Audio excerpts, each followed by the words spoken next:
নমস্কার, আমি civil engineer Abhijit রায় বলছি।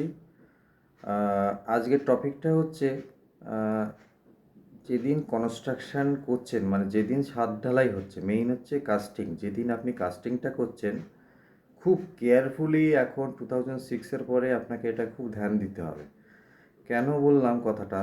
কারণ এখন প্রচুর কমপ্লেন আসছে এবং প্রচুর প্রবলেম ফেস করছি সাইট ইঞ্জিনিয়ারের রেসপেক্টে। যখন ইন্সপেকশন করতে যাচ্ছি দেখছি সেটা হচ্ছে গিয়ে ছাদে কিন্তু ক্র্যাক ডেভেলপ করছে।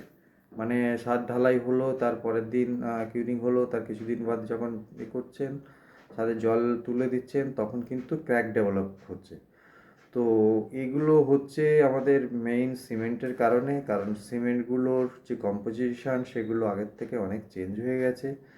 তো তার প্রসিডিওর আছে এখন। এখন সেই প্রসিডিওরগুলো এখনকার বাড়ির লোক বা মিস্ত্রিরা তো ইঞ্জিনিয়ারের কথাও শুনছেন না, প্লাস সিমেন্ট যারা যেখান থেকে পার্সেল করছেন তারাও ঠিক করে শেয়ার করছেন না যে সিমেন্টটা নিলে তার কী করণীয়।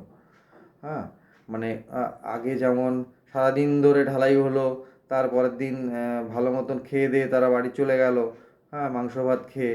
হ্যাঁ, তো তা এটা করলে কিন্তু হবে না এখন। এখন খুব কম টাইমের মধ্যে কনস্ট্রাকশনটা কমপ্লিট করতে হবে। এবং কিউরিং খুব ইম্পর্টেন্ট জিনিস। কিউরিং কিন্তু করতে হবে, ছাদে কোনো রকম ড্রাই হতে দেওয়া যাবে না। 750-800 স্কোয়ার ফিটের উপরে চলে গেলেই দেখবেন একটা টাইম চলে যায়, একদিকে ঢালাই দিতে দিতে আর একদিক দিয়ে শুকিয়ে যাচ্ছে। এবার শুকানো জায়গায় ভাববেন যে পরের দিন জল দেবেন, না, তাহলেও হবে না। উইদিন 4 ঘন্টা 3 ঘন্টার মধ্যে আপনাকে দেখবেন যে সিমেন্ট আপনারা পারচেস করছেন তাদের কাছ থেকে সঠিক ইনফরমেশনটা নিন যে কিউরিংয়ের টাইমটা কত, পরের দিন নয়। ওয়েট করবেন না। এগুলো কোন টাইমে কনস্ট্রাকশন করছেন, এগুলো অনেক কিছু প্যারামিটার উপর ডিপেন্ড করে। শীতকালে করলে একরকম, গরমকালে করলে একরকম, বর্ষাকালে করলে একরকম।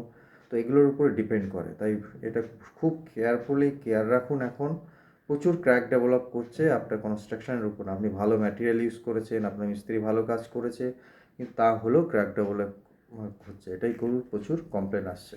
Thank you.